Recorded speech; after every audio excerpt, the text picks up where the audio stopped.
So here we are, week after Halloween, or as I like to call it, depression time. No, because we're the furthest you could be from Halloween right now. Mm. Have a holly jolly Christmas. It's the best time of the year. I disagree, but you know what? I like Christmas too. I don't know if there'll be snow, but grab a cup of cheer. You've got a big holiday coming up before that, though, this month. No, I don't. No? Nope. Not Thanksgiving? Christmas 24/7, baby. I love American Thanksgiving. Yeah, you love it? I love it because unfortunately at this stage, we can't support ourselves with the podcast. For sure. 2026. That's going to be the year. That's right. That's going to be the year. But yeah, at my work, American Thanksgiving is the only few days, because you guys take this very seriously, not you, I guess, but nope. It's the biggest travel time of the year for America, I've heard. Yeah, a lot of Americans, not me. They travel a lot. See, for me, it's Halloween, right? Christmas through November and December, baby. That's fair. Some people start before Halloween, and I'm not into that. But yeah, so I love American Thanksgiving more than I love Canadian Thanksgiving, and I love Canadian Thanksgiving. I mean, because the only thing that, and this is going to sound super nerdy, but the only thing that's better than having a day off is not having the day off and actually being able to get some stuff done. It's the one day a year that I make big changes in my job at work. Oh, so big changes. I look forward to that. Yeah, I'm left completely undisturbed. No. And like in previous years, I've reconstructed whole systems for managing our work. Oh. I've done this, I've done that, the other thing. So this year I've got big plans. If everyone sort of takes their time on their holiday, I'm going to make it big. Look at Nick. He's making plans and stuff. I'm just over here going, well, got to prepare for Christmas. How many turkeys can I fit in the deep fryer? We always do 2 turkeys. In a deep fryer? We cook one and then we deep fry one. Okay. I have had deep fried turkey before. It's pretty good. It's pretty good. Last year's ours did really well, I thought. But I cheat a little bit. Cheat? Interesting. A little bit. Okay. I have a deep fryer. Right. But it's a rotisserie deep fryer. What, it sort of spins it in the oil? Yep. So it's half in the oil and it just constantly spins it. Oh, that's probably really good. I think it's the best way to do it. I bought that rotisserie deep fryer probably 4 years ago, 5 years ago. It's such a pain to put together. Oh, and it's a lot, but literally you put the oil in and then you got to wait till it gets to the temperature.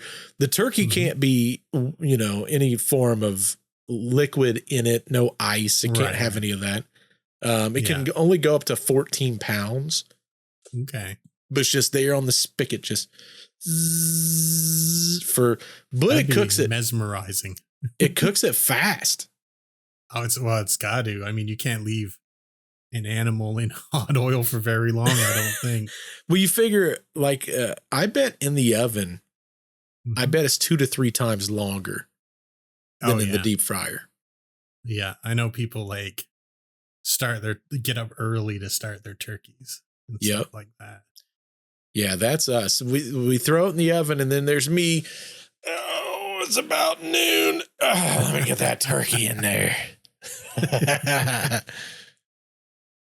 Then you can watch the sports ball. Yeah, something like that.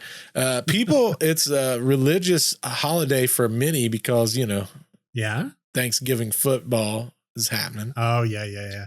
That religion.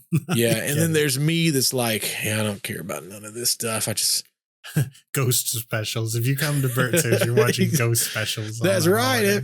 If you didn't watch Halloween special and you come to my house, you've probably gone to before you leave. You're going to. The turkey ain't free around this place. Exactly. Which reminds me, thanks for everyone that watched our Halloween special. Hopefully you guys enjoyed it. The numbers are doing pretty well. And I appreciate everyone that got excited about it. Yeah, I know a lot of the people that were in a nice way, in the nicest way possible, pestering me about it. We're waiting. I don't know how they expected they'd be able to see videos like a couple days after we came back. Oh yeah. I'm like, no, that's not how that works. Well, they had an insider.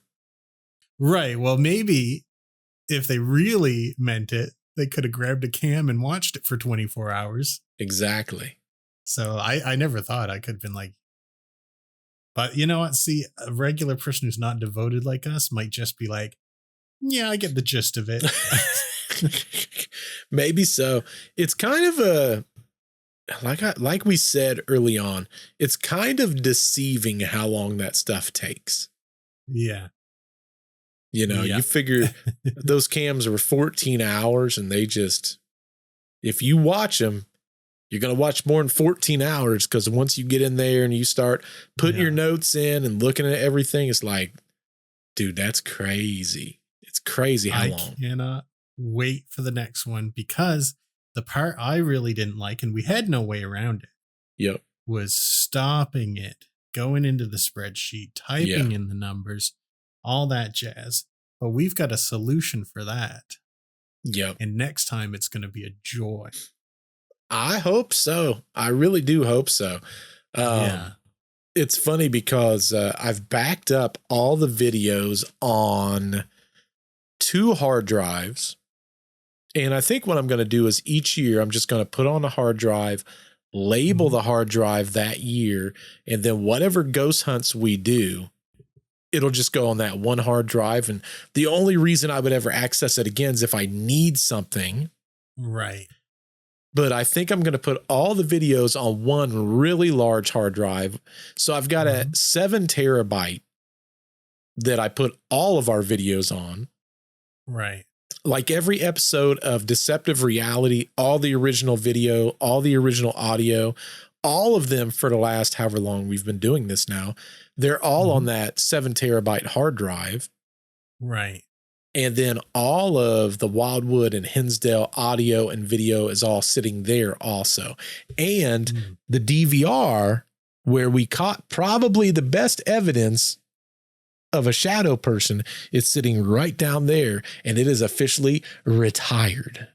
Right. It's just like in, I don't know why I've made 2 sports references. I don't even watch sports, but it's like how they retire someone's jersey or whatever if they're exceptional, you know?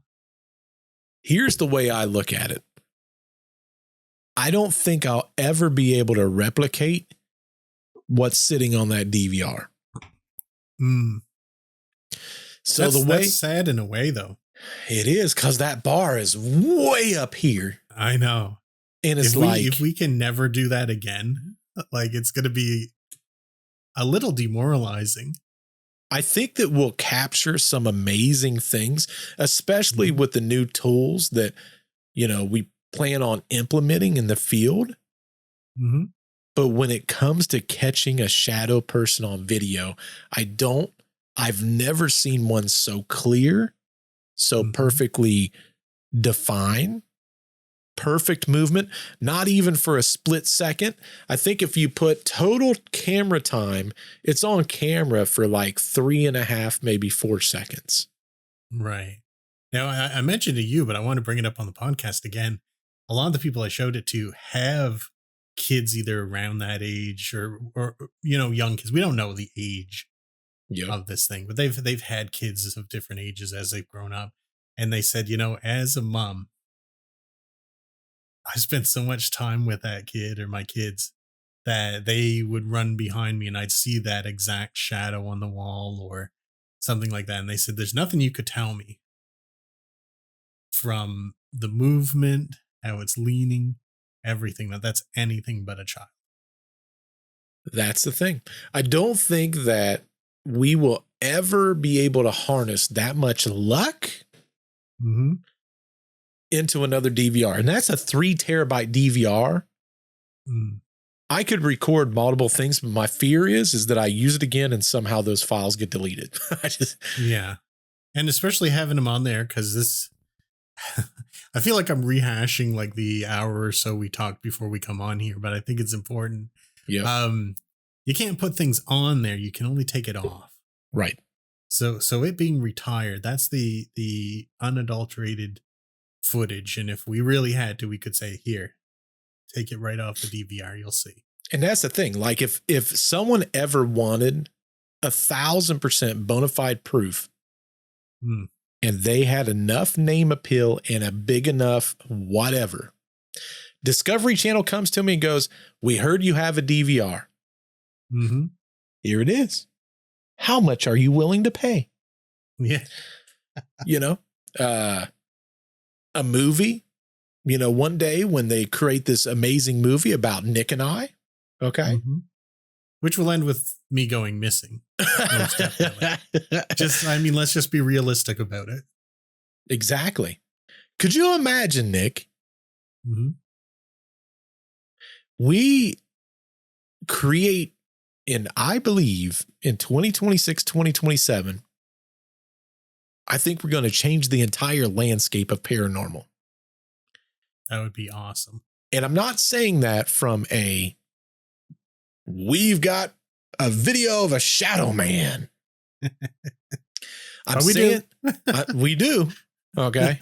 We're sitting on a holy grail right here, literally right here. Yeah. But I know what we're working on in the background. And I think that no one has thought this deep and this wide into this field.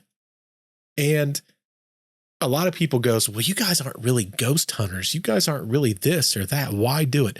And I'm like, maybe that's the kind of people that should be doing that. Because when you're a ghost hunter or you go, oh, they got this, we got this device. I can buy it on this store. I've got to have this because everyone has this, or it's a case where they're like, I need this REM pod because everybody's using this specific REM pod. So I have to have this. And Nick and I come back and go, this was okay. Right. But I could do it better. Yeah. And that's exciting. Like it's gotten us into whole new unexplored regions of hobbies. Right. Like this little thing here, this is going to be something you won't imagine. This is Raspberry Pi 02W. 02. Yeah, 02W. And this thing doesn't look like much now, but this kind of thing is going to revolutionize the quote unquote, I don't know, I want to call it an industry. I don't want to make it work. Yeah. But the hobby, the profession, what's a good word for ghost hunting? I don't want it to sound like business. I want it to sound research. Like that's technically what we do. That's what it is. Yeah, that's what it is. Regardless of, and this is going to sound mean, and I really don't mean it to sound mean. I really don't. And I don't want people to take it the wrong way. But I feel like too many people go in and they go, it'd be like me going to Nick and going, hey, Nick, next week we're going to the Wildwood. What entertaining video shots should we get to make it fun for the viewer? What kind of spooky things do you think they'd be into? And we really went into our investigation doing no production, which is counterintuitive because that's kind of my background. Like if someone was telling me, hey, you're not researching this, if I was to make this entertaining, what would I do? That would be my role. Yeah, but you can't force that kind of thing either. Yeah. So there's got to be some kind of balance, and we're going to work on that kind of thing. Yeah, and I think that's the tough part. We really cared about the research part of it the first time. Right. We could have done production more. Yeah, we'll do 10% more production, but it's still going to be mostly research. 100%. Like, that's the fascinating thing to us. And, you know, is like, let's find something.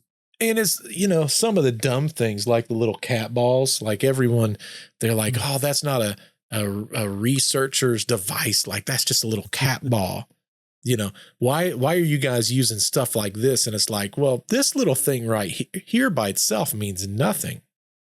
Right. But when you pair it with, you know, I think this is what everyone in the industry uses, which is not what we used. But when you pair something like this, and this is maxing out, it's in the red, and then this goes off at the same time.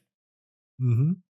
So this wasn't going off. This wasn't going off. All of a sudden, this goes off, then this goes off. Right. In my opinion, that's not dumb luck. No. And that I really love the cat ball thing because, number one, it takes quite a bit to set that off. So you were sitting, I was standing. We weren't dancing around an Irish jig or anything like that. No. We did some stomping afterwards, couldn't set it off. But just at the precise millisecond that Jess was like, do you see something running by? The detector was going haywire. And then just as it passed that cat ball, that went off again. Right. Like, what are the odds of that? The only thing that I can't understand, and I'm trying to understand it, because like you said, walking, unless you stomped, it would go off. There was a point in time in the doll room, and I really liked this, even though I hated the doll room, but I was trying to stomp. Bedroom, man. Yeah, that was Nick's bedroom for the night. There was a point where I was trying to demonstrate, hey, here's what it looks like when it goes off. I was stomping and could not get it to go off. I had to actually touch it. And then I really started thinking, I'm like, if it's that difficult to set it off, how are we not seeing it move, but it's going off? Like, what would cause that?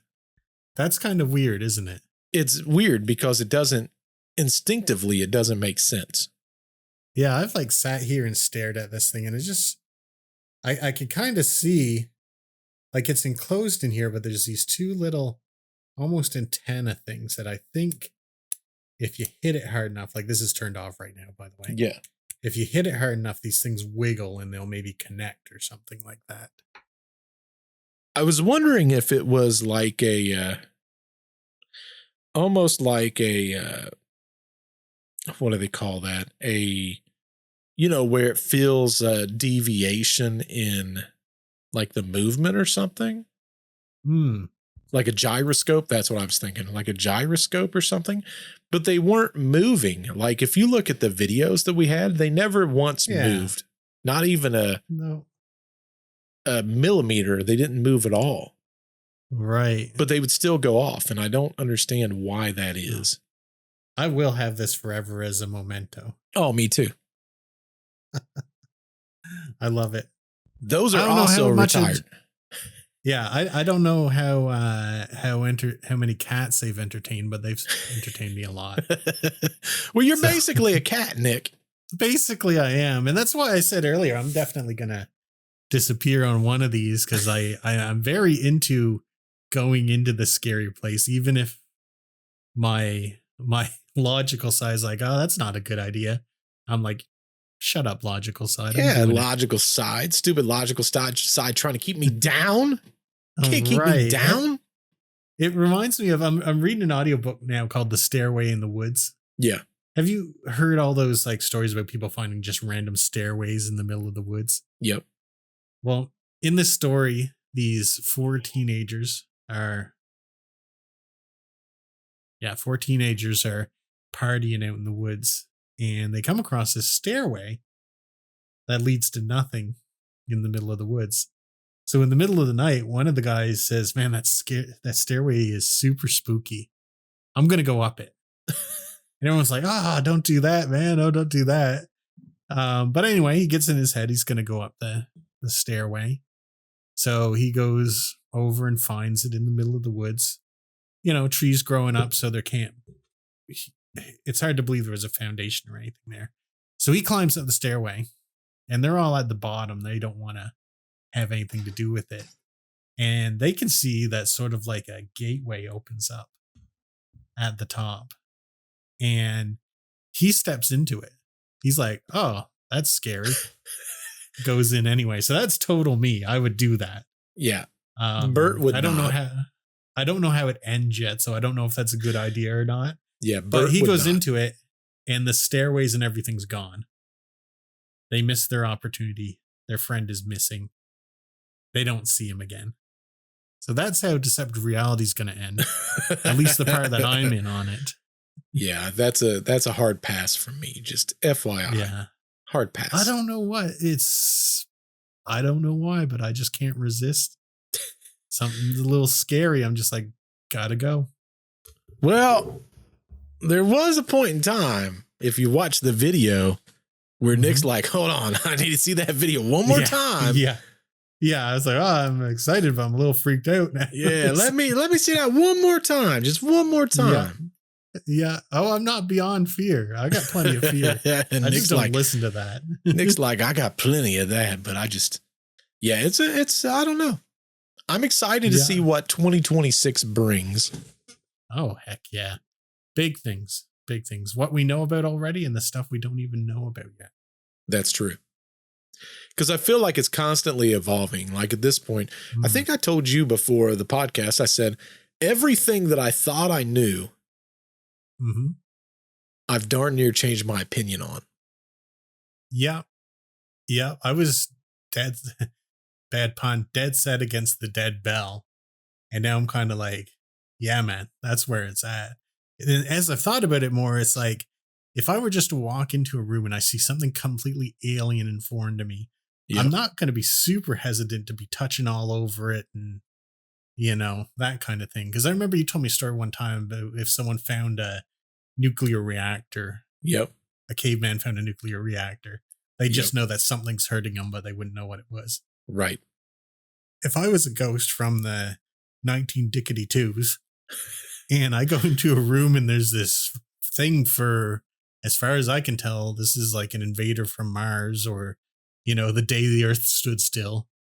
Like, am I going to go in there and be touching all over that thing? Especially if there's two shadowy figures in a room saying, touch it. Well, touch that thing. That is something that I do wonder myself, because it's like, what if, and this would make for an amazing story. No one's still to this because I might do it later. What if we're paranormal researchers on our side? Right. And the ghost that we think we're talking to is paranormal researchers on the other side. I kind of got bad news for you, Bert. What?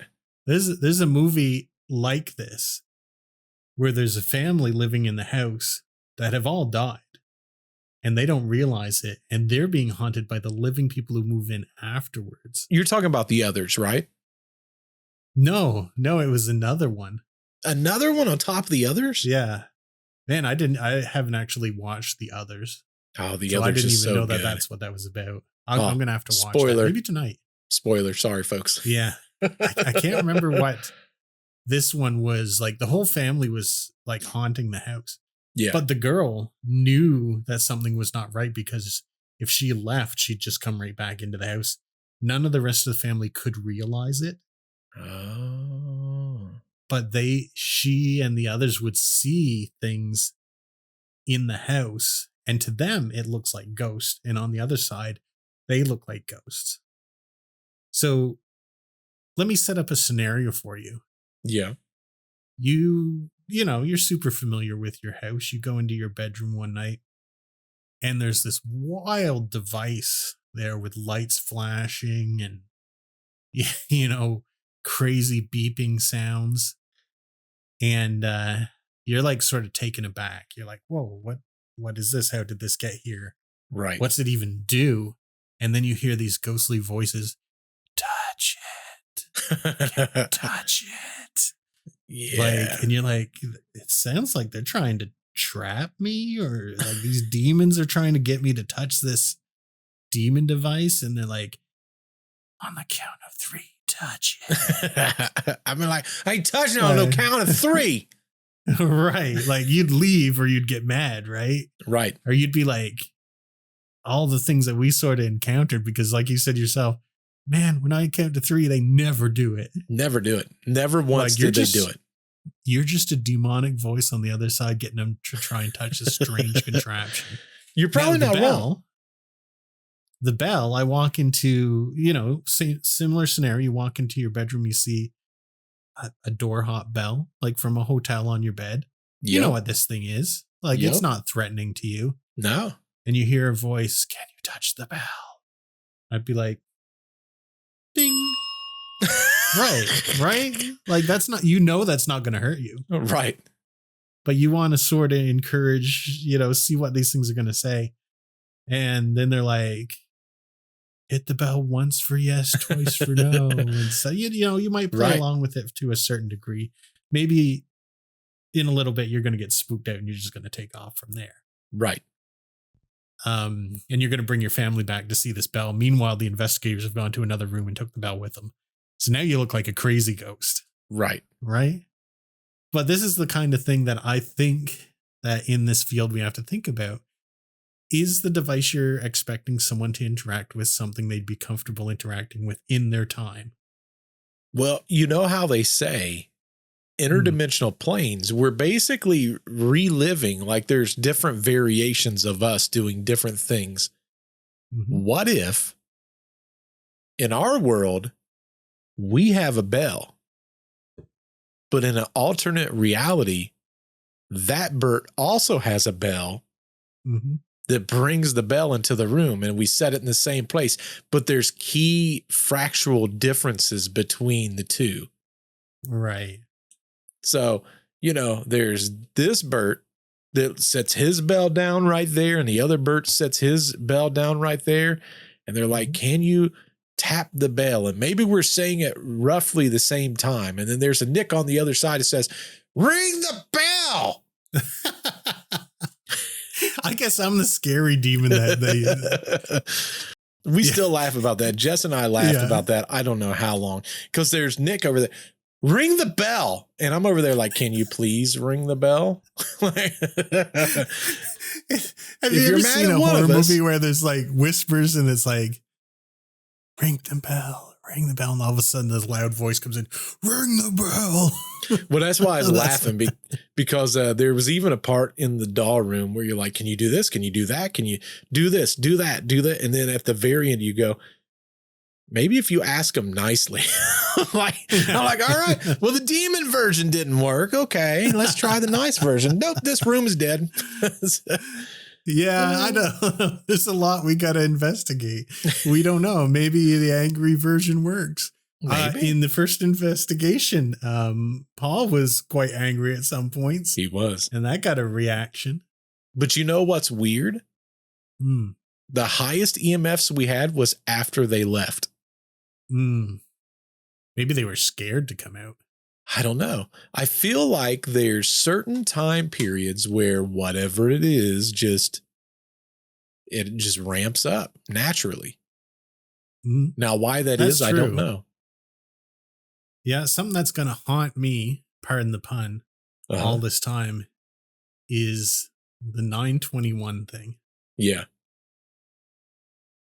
And I'm also super ticked off that AI tricked me for a little bit there with that. That was lame. AI had it out for you, Nick. So just so people know what's happening, like when I was going through the video and listening to the sounds and stuff, there was a lot of stuff that happened starting almost exactly at 921 on multiple cameras. Yep.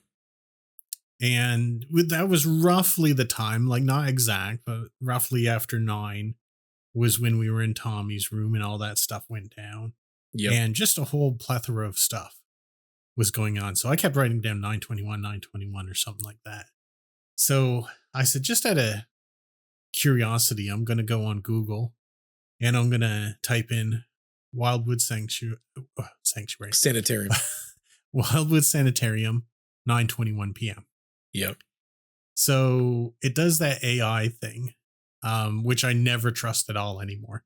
But at the time, it hadn't steered me wrong. It sort of, I thought it was just summarizing stuff it read.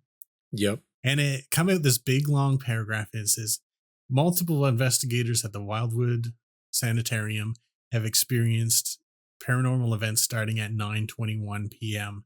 Especially in Tommy's room, there have been multiple occurrences at exactly 9:21 p.m. And I'm like, all right, this has got to be a thing. Oh yeah. So, we even contacted the fellas that run it there. Yeah. And they're like, nope, didn't hear anything. And yeah. then we were Where did you get this from? Links. Yeah, exactly. And then we were following links and stuff. And the AI will trick you even further by posting links that it sourced this information from. But it was completely fabricated. And when I called it out on it, it was like, oh, yeah, you caught me. I just lied a little bit. Yeah, but it was such a coincidence, man. I thought I had come across something. I still think 921 is the magic number at the Wildwood Sanitarium. You know what that means? If anyone watching this goes there, you know what that means? What's that? You know what that means? What? We got to test that theory, Nick. I know. Well, that's what I was just going to say. Like, I want to go back there for sure. I find that a really nice place to stay, to be honest. Yeah, I do too. I just like hanging out there, really. Yep. The town is kind of nice there too. Actually. Yeah, it's very chill. Yeah. Anyway, we sound like a travel brochure for we gotta do Salamanca, New York. Have you ever been to Salamanca, New York? Meanwhile, we're probably saying it wrong. But anyway, if anyone else does go and stay there, do me a favor and just like pay attention at 9:21. Set up all your cameras, all your EVP stuff, and tell me if you experience the same thing, because it's going to drive me nuts. I will say, of all the stuff, that's been that hill that Nick is willing to die on. Yeah, it was too much. There's too much stuff that happened. I will say of the investigations we did, the Hinsdale and the Wildwood had a very different vibe. You can't really compare the two. There's similarities between the two, and then there's very distinct differences between the two. So I feel like you can almost get amazing things at both locations, because we had two very large pieces of evidence at both locations. The only thing I wish is that we could have investigated the second half of that basement more, and also spent more time on the third floor. Right. We sort of mildly neglected the third floor. And from the things I was hearing in the videos, it sounded like stuff was going on. That's what I was going to say. That's the active area, I think, when we were there. Right. Next and time, we'll be Hinsdale back. House, second story. I wish that I would have been on the upstairs more. So. Well, we can blame that on Delta. Yeah, that was a Delta issue. Delta, get your mind right, Delta. Yeah. And I don't know what $75 on a plane I'm never going to go on again does for me. Yeah. But anyway. Nothing. Right. So, yeah, I don't know. I do have another interesting story to tell you, Nick. Not necessarily a story, but I found this relatively interesting. I've got one for you, too, but I'm selfish, so I'm more interested in what you're going to say than what I'm going to say. On old Discord, I'm going to show you a photograph. Look at this photograph. So this is a photograph of Three Eye Atlas from Japan. So kind of an interesting photo, right? That looks like Windows. You know what I think it looks like, Nick? What? I think that your photo idea is not necessarily too far off, but I'm going to show you this, and people at home's not going to understand this reference at all. But I have another photo that I thought it looked eerily close to. I'm going to have you look at that photo just a little second longer here, Okay. Because as you know, my downloads folder loves to take a while. This, no one at home is going to understand this reference. I have to explain it after. Oh, I've seen that before. So that is the anaconda in Elite Dangerous. Mm-hmm. And I'm like, if no one told me, tell me that doesn't look like the anaconda from.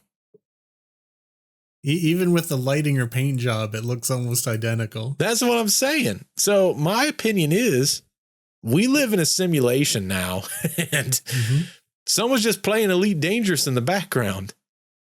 Oh, did I hear as well? And I don't know if you know this or not, so you might not be able to answer it. But I heard that when it was behind the sun, it changed direction again. Had you heard that? Yes. So did you watch the Joe Rogan interview with Avi Loeb a few days ago? I didn't. I'm going to be honest about Joe Rogan. I only think to look at his show when you tell me something about it. So Avi Loeb, I'll always be behind. Avi Loeb was on there for 3 hours. And they talked about 3-Eye Atlas. Super fascinating. Like super fascinating. And they talked about the irregularities of what was happening with 3-Eye Atlas and how he went from this guy that was doing all these different things. He was respected and known. And the moment that Oumuamua came out and he had his opinions with that, he's like, this is kind of doing a weird thing. There's definitely this that's going on. There's definitely that. And all of a sudden he's a quack job, you know? And have people given him a hard time about this? Like, I thought he was respected. Extremely hard time. Scientists are mad at him because they're like, you're giving people these false impressions that it's a UFO or alien or artificial intelligence. Right. And what he kept saying is doing something that's extremely odd. You know, when you look at 3-Eye Atlas, it's doing things that we've never seen happen before, and it's doing it on a plane that should be impossible. Right. Like when we're going out in outer space, we're using the same technique the 3-Eye Atlas just happened to stumble across and do itself. Like, what are the odds?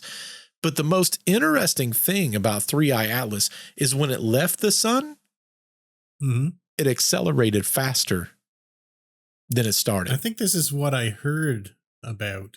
Yes. Like it was doing what people were saying, this has got to be some kind of maneuver. Yes. And what some scientists are now saying is that the speed that it's leaving the sun has to be artificially created. Okay. Because it doesn't make sense that it's leaving this fast. It must have seen what's going on Earth and they locked their doors. Probably decided to take off, right? They're like, these guys are wackadoodles. Yeah, they can't even get along with people 5 miles away from them. They're not going to get along with us. Correct. I don't know. What are we going to talk about? There's so much misinformation about 3-Eye Atlas too that it's like it's hard to really figure out like what's real, what's fake. There's a lot of garbage AI generated pictures of it and stuff. And this is the stuff that, like, I love AI and the things you can do better creatively. Yeah. But I hate it because of all the things that people are trying to trick people with. Right. You know, it might seem like it's funny, but if someone sees it and they don't have any, like, you're not giving out any obvious references that this is a joke. No. Like, people are just going to go spread that stuff. Correct. Like, it's 50-50. 50 AI is great, 50 it's horrible. Right. I don't know. It's one of those things where I love AI for some things. And then other things I look back and I go, we're sitting on the precipice of things that will completely change the image of history. And some things we won't be able to tell what's real and what's fake. Like I'm creating videos right now that will come out in future podcast episodes where I'm like, I would have had to hire people for this in the past. Like a film crew, and then get perfect lighting, and then pay someplace, and then get a permit to do it. And, you know, now I'm just creatively creating it on an AI simulated world. Yeah. And I love that stuff. I love it as a tool to expand your own creativity. I don't want them being the creative ones. I want to be the creative ones and them helping me. Yeah. But it's just that it's getting harder and harder to differentiate the deceivers out there, the people who are trying to spread, like, I hate using the word fake news, but like people saying, oh, here's a picture of 3-Eye Atlas, which looks incredibly real. Yeah. But it's showing like little robots on the surface or something like that. Right. Like, you know, or very subtle lies that are going to, you know, eventually one of these is going to fool me and I'm going to spread this information. Right. So everything you hear about it, you got to spend like an hour making sure you can find it in another source and all that kind of stuff. So some things it's making much harder. For sure. Like I want just the facts about 3-Eye Atlas. Right. And that's what makes it so hard when you've got so many different places that's providing things in context of being true. Right. But it can't be any further from the truth. And you know, that happens even when we're researching stories, right? Like I've done entire podcasts. A great example. The whole reason that Paul Kenyon and I are such good friends. Yeah. I put a podcast out about the Hinsdale house and the Dandy family haunting. And what I found out was a lot of information that I provided was incorrect. And he hit me up. He's like, dude, your story is not true. And I'm like, this is where I found all my stuff. And he goes, I was there. And I said, oh, okay, well, then you would know what's legit, what's not. But the problem is one person tells a grandiose story. Then the next person takes that story. Then the next person, then the next person. Well, now you have 50 references. Right. That all tell the same story or some adaptation of the story. And the people that was there, most of them are not living anymore. Right. Or and you're not like, how many stories have you told now? Like, not just on this, like. Goodness, I don't even know. I bet. Well, 100? Deceptive Reality, we're on hundreds of episodes now. Yeah. And we tell a couple stories almost every time. Yeah. Like let's say we've told 200 stories. Yep. Well, we can't get 200 people who were there to contact us and correct us. Correct. So, and that's what makes it so hard. Right. But you know, you do the best you can. And if it gets to the ears of someone who was there, they can correct you. And as long as you know, try to get that out to people, that's good work. I think that's why in our description, we always provide a link to us. So as that if we've provided something that's incorrect, we want you to tell us and we'll correct ourselves in our own episodes. We don't have an issue doing that. You know, the only thing I would say is just come at us the right way.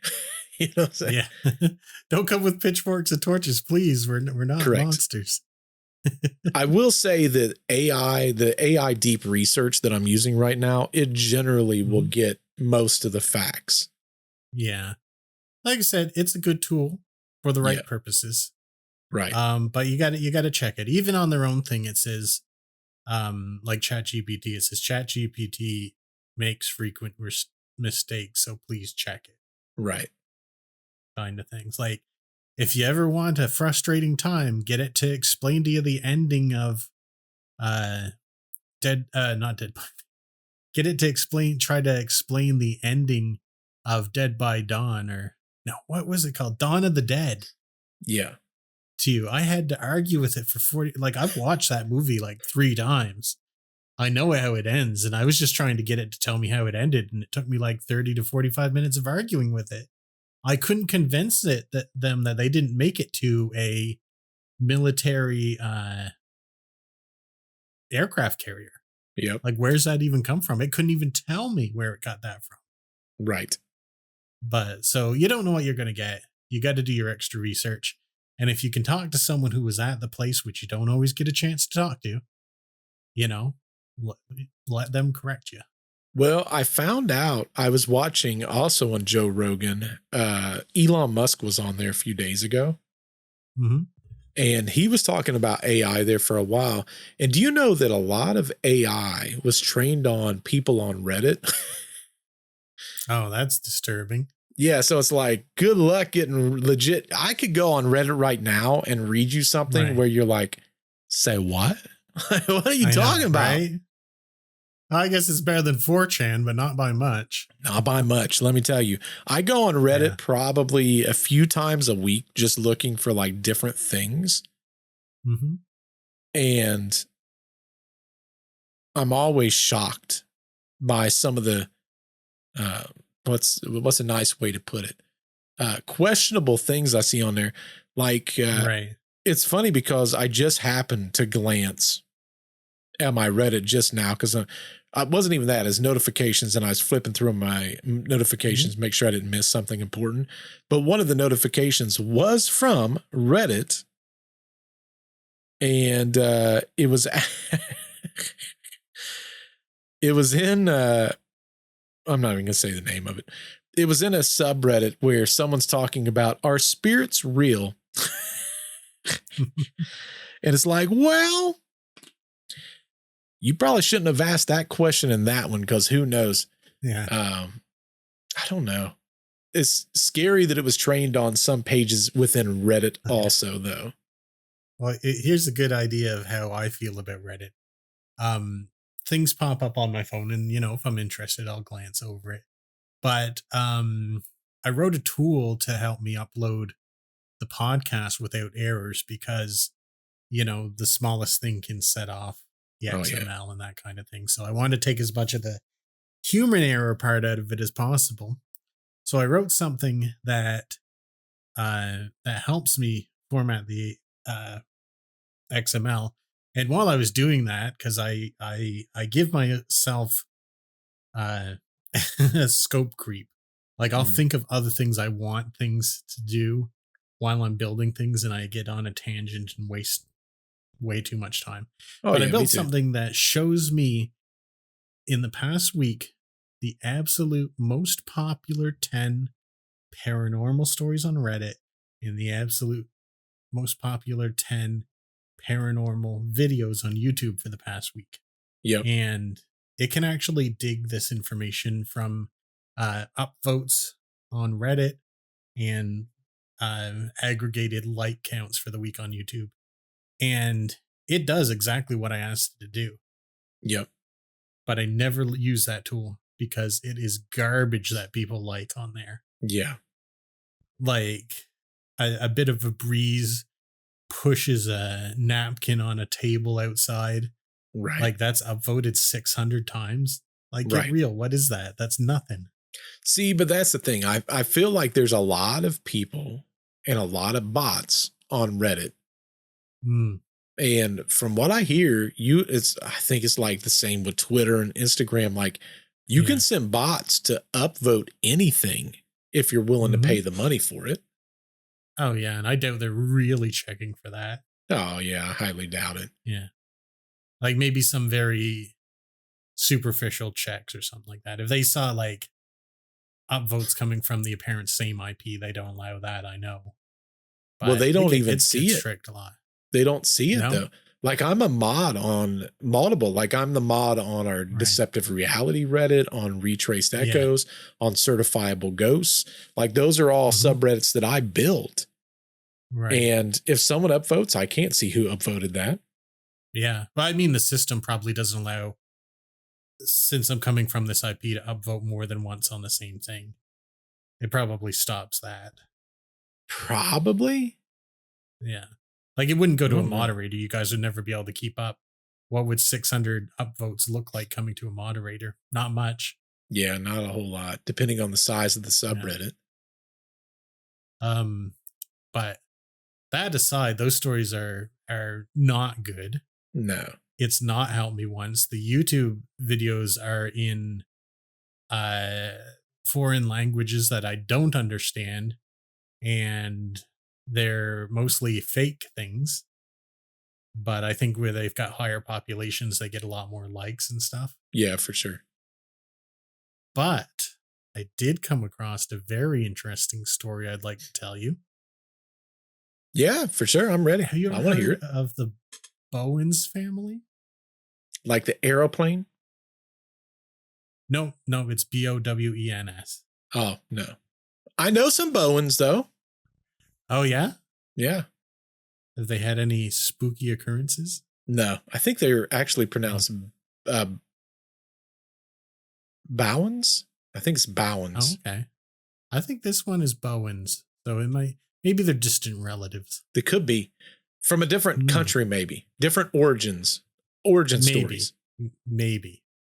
So the Bowens family was a mother, a father, and 2 daughters. Yeah. And they were living in, a semi-rural community. Not really much goes on there. Probably like where I live, there's not too many exciting things go on. It's still relatively safe for your kids to go out and play and stuff.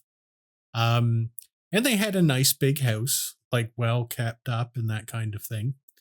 Unfortunately, after a couple years of living there, probably I think it was like 3 or 4 years, unfortunately the mother passes away. Oh, wow. Okay. So now it's just the dad and the 2 daughters living in the house. Well, as I think anyone who has a family and isn't a psychopath can imagine, that hit them pretty hard. Eventually, the daughters sort of got into Ouija boards and stuff like that. Just playing around. Yeah, there's no just playing around with that, Nick. Yeah, the dad really didn't really approve of that, but he wasn't, ultra religious or anything. So he was like, well, let them play the game. Maybe it's their way of coping with things. So they start playing with the Ouija board, and it's not doing too much, like the normal party things, but they keep on to it because they feel like it's, a connection to their mom. Yeah. And over time, whether, subconsciously or whatever, the Ouija board starts moving more and, spelling out things. So one night. Just with the girls? Yep, just with the girls. Like the dad's not doing it. Is there 2 girls or is there more than 2 girls? Okay. Yeah, it's just 2 girls. Are they like teenagers? One's a teenager and one's, I think, a few years younger. Okay. But in any case, one night it gets a little different, though, because they're playing with the Ouija board, and all of a sudden, right from under it, they ask a question, and there's a loud thump, enough that it lifts the planchette from the board. Oh, no. Nope. Right? And they're like, is someone here with us? And it's thump. Again, feels like it's right underneath the board. So anyway, they keep asking, and they do that thing like we try to do, and other people try to do, like 1 thump for yes, 2 for no, that kind of thing. And they have full conversations with us.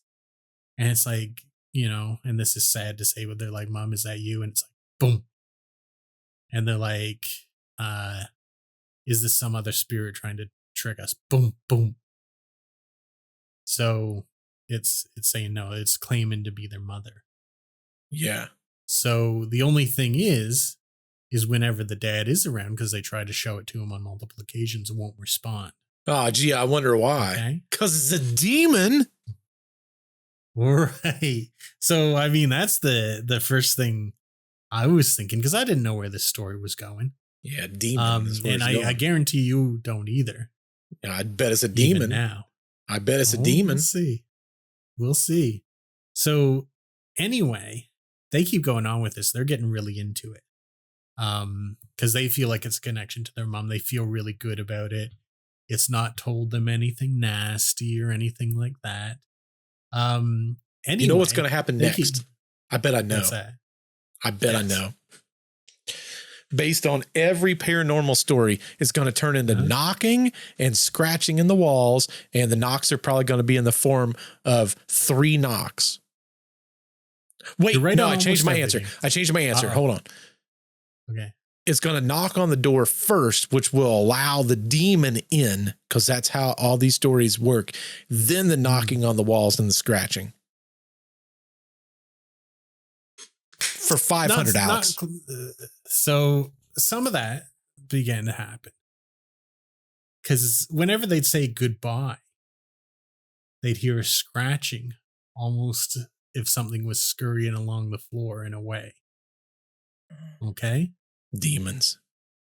And the knocking would answer almost any question as long as it was yes or no that they asked. Now, this went on for a long time. What's a long time? A week? A month? A year? Year. Oh, yeah.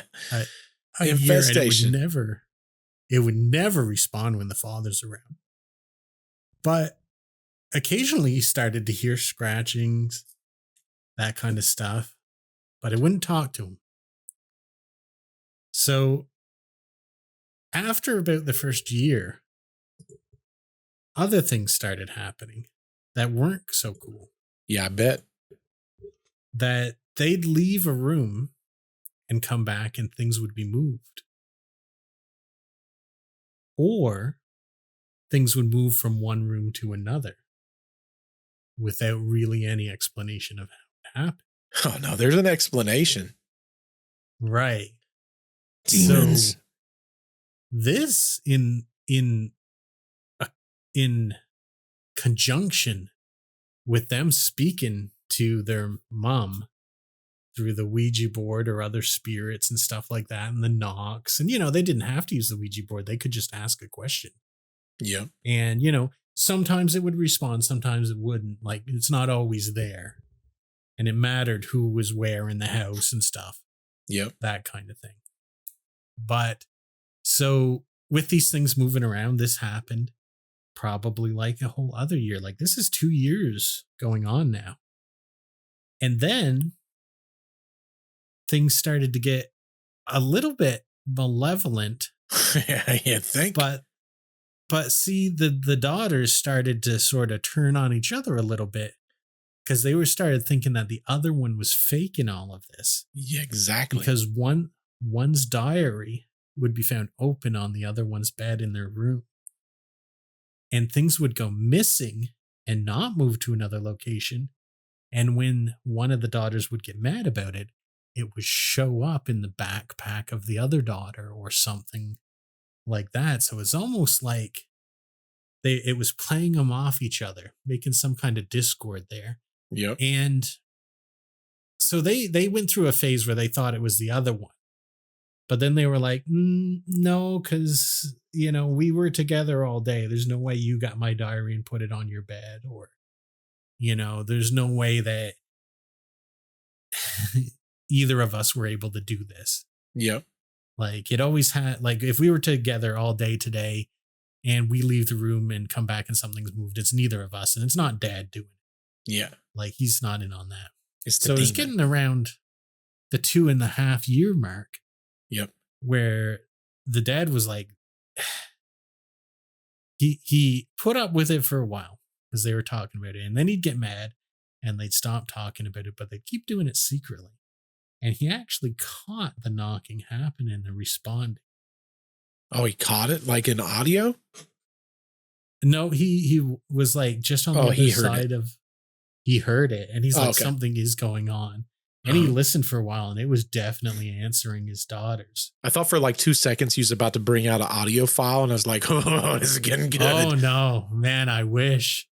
And I'll have to look into that more. I don't think he did do that because it was on this night that he caught it that he started to get real suspicious of something else, because his mind didn't first go to ghosts.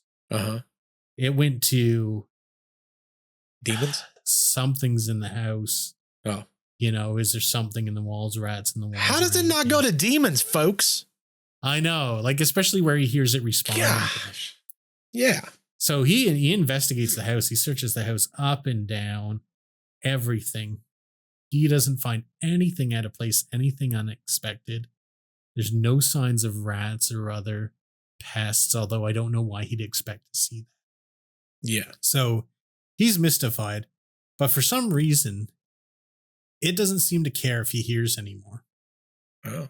So it's like, well, he's caught us, or he's caught it, or whatever. Yeah. So it starts responding, and he's getting a little freaked out now. He has no idea what it is. He has people come and search the house for everything. They can't find anything. Now, when other people come over, it never happens. Oh, yeah, for sure. So one particular night, things are just going haywire. Like, it's knocking, it's going crazy. Things are moving around in the house. And he's like, that's enough, girls. We're going out of the house for the tonight. Something's really going on. I am starting to believe it's supernatural. So he says, get out to the car, or grab some things around here. I'm going to go to your rooms and grab stuff out of the closet, your bags. We're going to go to a hotel until we can figure out what's going on. He goes upstairs, opens the closet, and a hand flashes out of the closet and grabs him by the wrist. Oh, wow.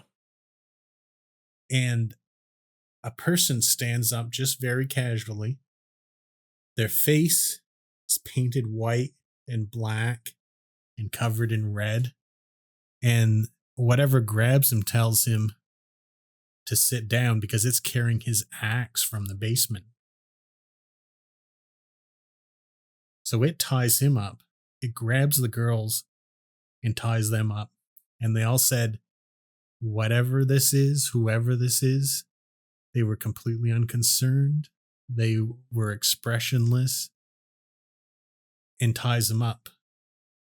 And it just casually says, this is their last night together. The eldest daughter managed to escape and runs out the window and goes next door, and they're able to call the police and say that there was a kidnapping. So the police come, surround the house. They run into the Bowen's house. They untie the younger sister and the father. And they're like, someone was in our house. It was going to kill us. We're sure of it. You got here just in time. They take them out of the house. The police search everything. They search the woods. There was snow on the ground. There wasn't any tracks leading out. They run over that house with a fine-tooth comb, and they can't find anything in there. Now, the police get it in their head that the father was caught getting ready to do an annihilation. That's what they're thinking, that it was the father, because it was the father's axe and everything like that. But anyway, they move out. They don't move out. They go to a hotel, and they stay there. The cops say, there's no tracks leading out of this house. If someone went to the woods, we probably wouldn't find them. But there's just no tracks. It's snow. We can see this. It's not snowed since last night. So they're pretty convinced that this is the family's doing for whatever reason. So they police lock the house. So you're not getting in or out without the police knowing. Yeah. So a couple days go by and the father says, well, I'm going to go back and just grab some things, see if it's safe, whatever. He gets to the house and he sees the figure, the exact same person in the upstairs window, waving to him. Yeah, nope. I ain't going to that house, Nick. Demon. So he immediately calls the cops, and the cops get there and they don't see anyone waving in the window. And it's just one cop and his partner, and they go up and they check all the windows. They're all secure. Nothing's broken. The police locks are still on the door. So now they're like, what is this guy's deal? There is no way someone got into this house. But he calls for backup. And when they get there, he unlocks the front door and he goes in. And he walks into the main room. And there's a picture of the family on the wall with a knife stuck in it. And in black marker is written, I'll see you soon. Nope. He goes through the house. So he's like, someone did get in here. I have no idea how. So he goes through the house and finds another picture with another knife through it and a black marker on that one. It says, I'm gonna unalive you all.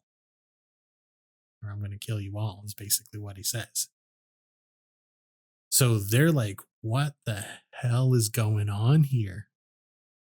They search the entire house. They can't find anyone. They have no idea how this guy got in. But now they're really quite certain it wasn't the dad that was doing this. Meanwhile, the other cops get there. They leave the other door locked. All the windows are still secure. They start searching the house. They're just about to leave. They do a sweep of the basement, don't find anything. But the first guy who went in, just as he's getting ready to go up the stairs, he notices that there's a pipe that goes into a wall.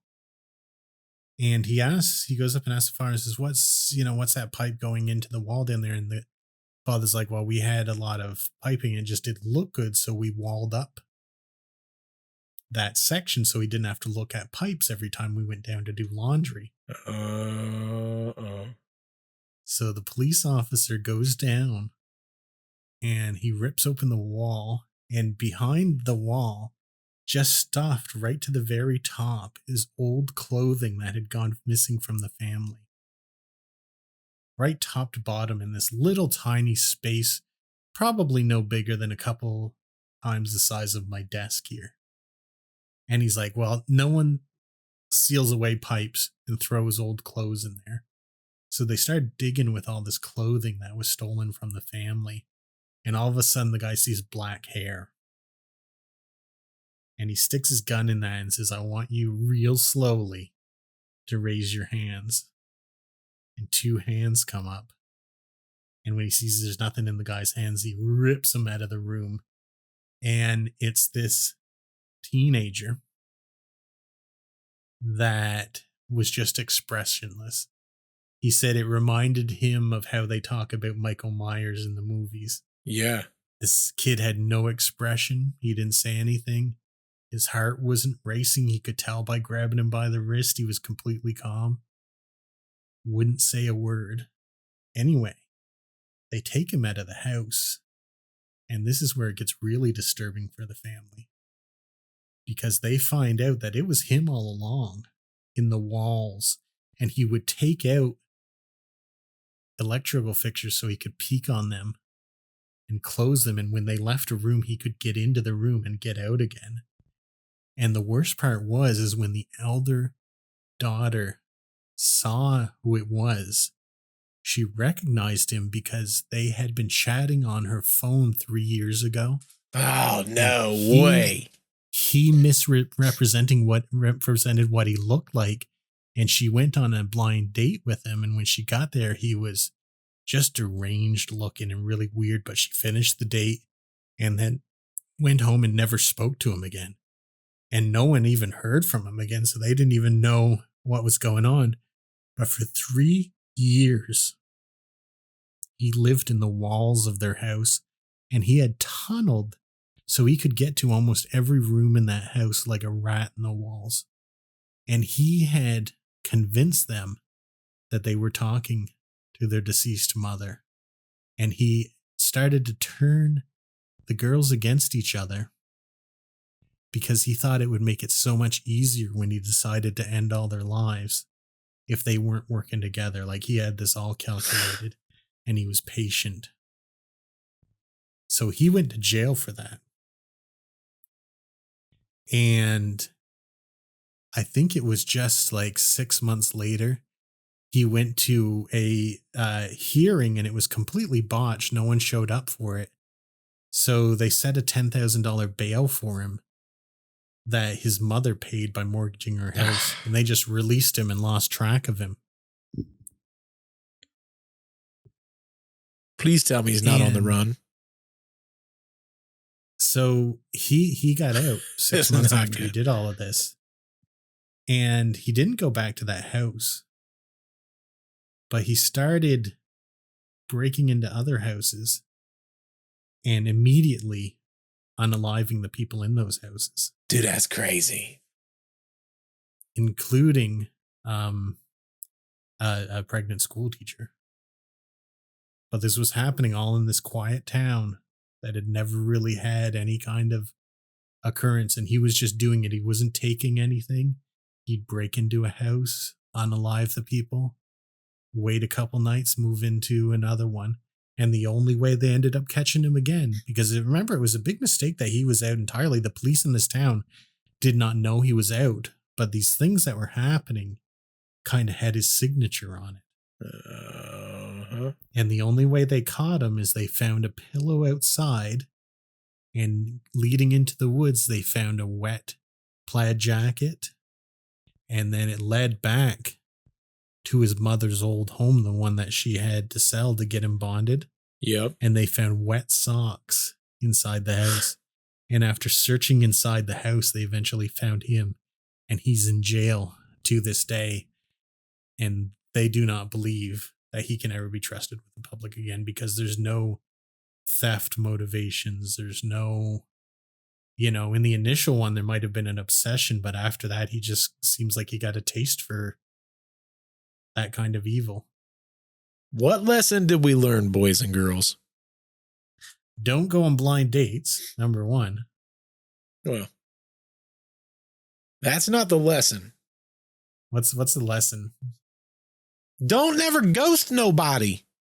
That's right. If you ghost somebody, they will ghost you, and not in the way that you want to be ghosted.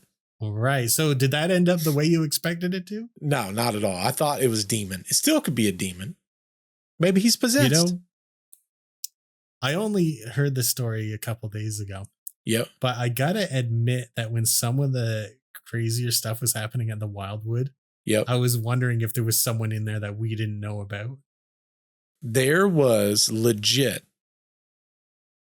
And this is going to sound dumb. If anyone from the Wildwood is listening or watching this, disregard this part. When we went down, because I think Jess wanted to eat something. So I think we was going to eat pizza, and then we was going to the doctor's room. Mm-hmm. We come downstairs. We go into the kitchen. In Tommy's room, you hear the camera, because on the other side of Tommy's room, I think they call it like the library room or something. Mm-hmm. Yep. And then the room where we had Control Central, you hear someone go from Control Central into the library room, into the hallway, and down the stairs. Mm-hmm. But you don't hear all the steps on the way down like you do with us. Right. You look on camera 6 was for us down the front room into the kitchen. You see us talking. We stand up.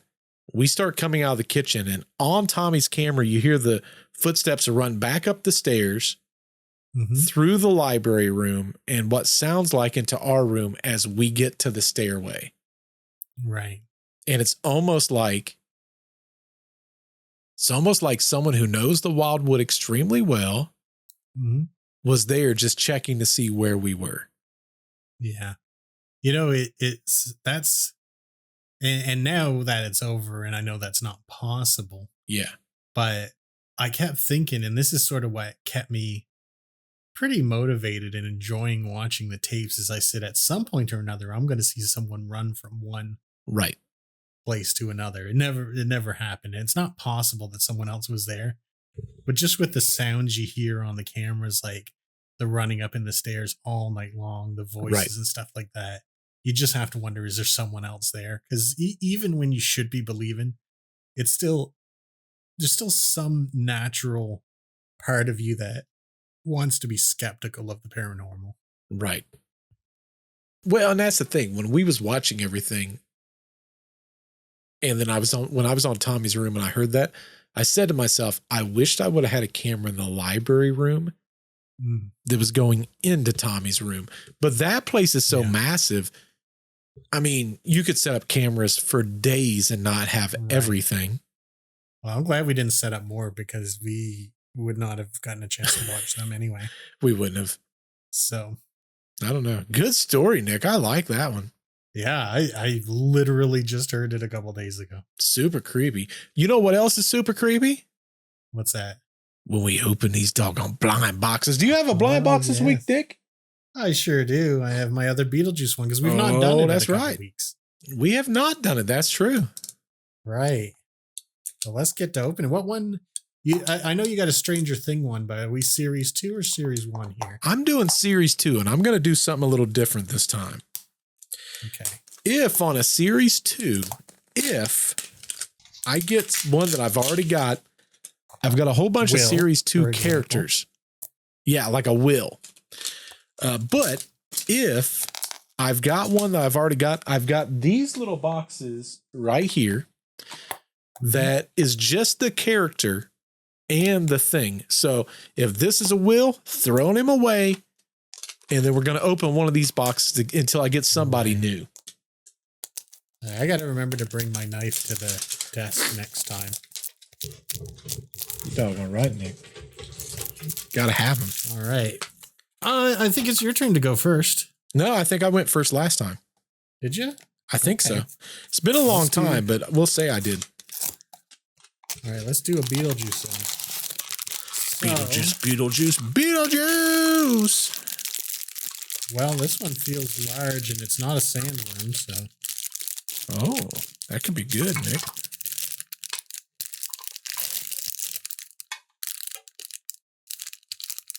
Oh, cool. Nick's excited. That's a good sign. A haunting version of the guy from the first movie. You know, when they puts his eyeballs on his fingers and stretches his face into some kind of chicken thing. I always thought it was. Yeah, that's super cool looking. I can't remember his name for the life of me. I like that. He's a little more rare, 1 out of 12. That's pretty rare. 1 out of 12. Oh, the last one I got was 1 out of 24, actually. Oh. Nice. I love blind boxes. I'll never get enough of this. We got our card. All right. Spit test. That's right. You need to spit on it. That's what I learned. Listen, if something happens to old Bert, you can just clone me off of these Stranger Things cards. Yeah, don't throw those out. Don't throw these out. These are important. What the hell is that?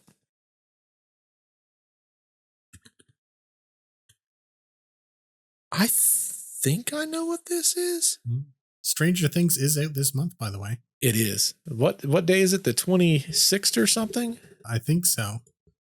Yeah, I don't know what I'm looking at there. I don't know if it's just not coming through on the camera or I don't think it's great. It almost looks like the Upside Down to me. Okay. Now, the background I've not seen. Oh, that's a good sign. This appears to be also the Upside Down. All right, you know who this has got to be? This has got to be Vecna.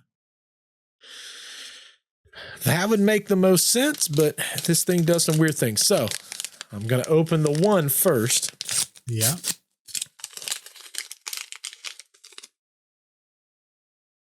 Oh, this might not be Vecna. Uh-oh. Can you see that? Oh, it's one of the, what do they call them? The demo They're bats like the demon bat things. Yeah. So that's 1. This is 2. I think I know what this is going to be. Could it be Eddie? That's what I'm curious about because it's giving me Eddie vibes. Be the best.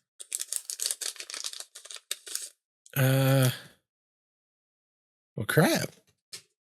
The not Eddie? It's an oar for number 2. Okay. Who had an oar? Well, I remember Eddie was hiding at the boathouse. Oh, maybe that is it. And for the big reveal, boys. Oh, come on, Eddie. That would be the best one. This has got to be, Eddie, right?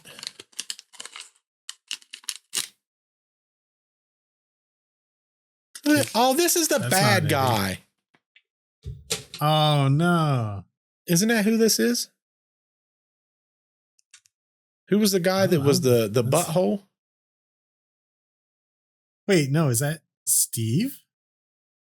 I don't think that's Steve. I don't know. We might have to look this one up. Who was the bad guy that was trying to hurt them? Like that jock guy? Yeah, the jock guy. Because he doesn't have a shirt on in this either. Like a jock guy, big, strong jock guy. I still think it's Steve because he gave one of his shirts to someone, didn't he? Well, this guy has a gold watch on also. That was series 2, right? Probably. And what is this? Blind box. Yes, blind box. This is series 2. Yep. Let's see if I thought you meant season 2 for a second. Well, I see that there, but is there something that explains who is who? Maybe this is Steve. Now you got me curious. Excuse me, cat ball. I got to put whoever this is right here. Let me see. Is there a checklist here? There is a checklist. Well, when in doubt, pull the cell phone out. Yeah. It was wrong once before, but we'll see if they're wrong again. Yeah, I'm pretty sure it's Steve, but we'll see. Take a handy-dandy photo. Then we're going to go to old ChatGPT. ChatGPT. So it was an ore he had? Yes.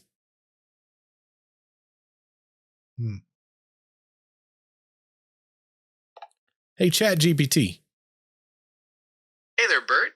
What's up? Let me know what's on your mind today, and we'll dive right in. Can you, by chance, I'm really curious, I'm trying to figure this out. Who is that supposed to be? Oh, I see what you're showing me. That little figurine definitely looks like a Stranger Things character. From what I can tell, that's probably supposed to be Steve Harrington. He's got the nailed-up baseball bat and the kind of heroic stance. So yeah, I think that's who they're going for there. Well, it looks like he's holding like an oar, and he doesn't have a shirt on. He appears to have a gold watch. And then also on this one is this weird figurine of like that bat thing that was happening. Can you look online and tell me who that's supposed to be? Oh, it's looking, folks. Yeah, it's doing a deep dive here. Deep dive. All the pictures I saw, he had a bat, not an oar, but it looked like the same guy. That looks it was like definitely an oar to me. Oar, though, right? You tell me. Here. Oh, it's got to be an oar. Yeah, that's what I think. I think they messed up. How so? What you mean? Well, all these ones I'm seeing online, it is the exact same character, but he's got different. Like, look at the hair on that guy. That's definitely that is, but it's a different background too. I know, right?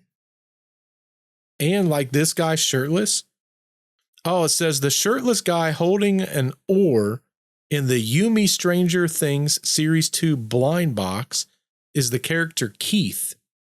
Keith was the arcade employee from season 2, known for always eating snacks, and an Oreo cookie is one of his accessories in the blind box figure. The figure Keith is one of the regular characters available in the second series of the Yumi Upside Down capsules.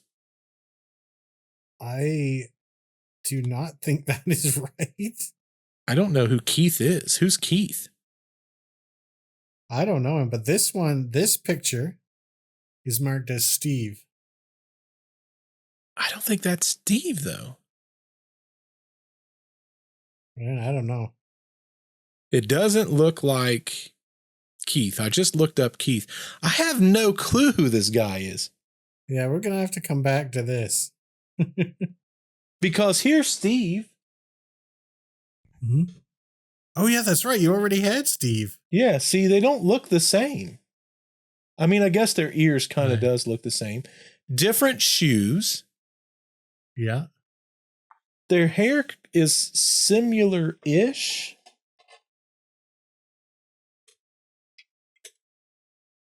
Now that I see them side by side, they don't look so similar. Just a very similar body, I guess. That's what I'm saying. Like, they look very different, but kind of the same. Yeah, I don't know. You know what? We'll research this and tune in next time to Deceptive Reality to find out which of these toys is friggin' which. That is truth, folks, because we don't freaking know. I will say the Keith. I'm really confused now. The Keith. The Steve one that I've got was from Series 1. Mm-hmm. So this one is Series 2. So maybe it is supposed to be Steve, just the next series. I don't know. I honestly don't know. We'll see. I will not rest until I found this out. I definitely want to know. And unfortunately, they don't tell us in any of this stuff. But I don't know. Hopefully y'all enjoy the podcast. Wherever you listen to podcasts, please be sure to give it a thumbs up. Also, don't be stingy. Let people know about us. Earn your entertainment. Actually, I've got the checklist 1 through 12 of the characters. Okay. But you guys are going to have to wait until we see you in the next podcast. Goodbye. Cliffhanger. Bye-bye. Cliffhanger.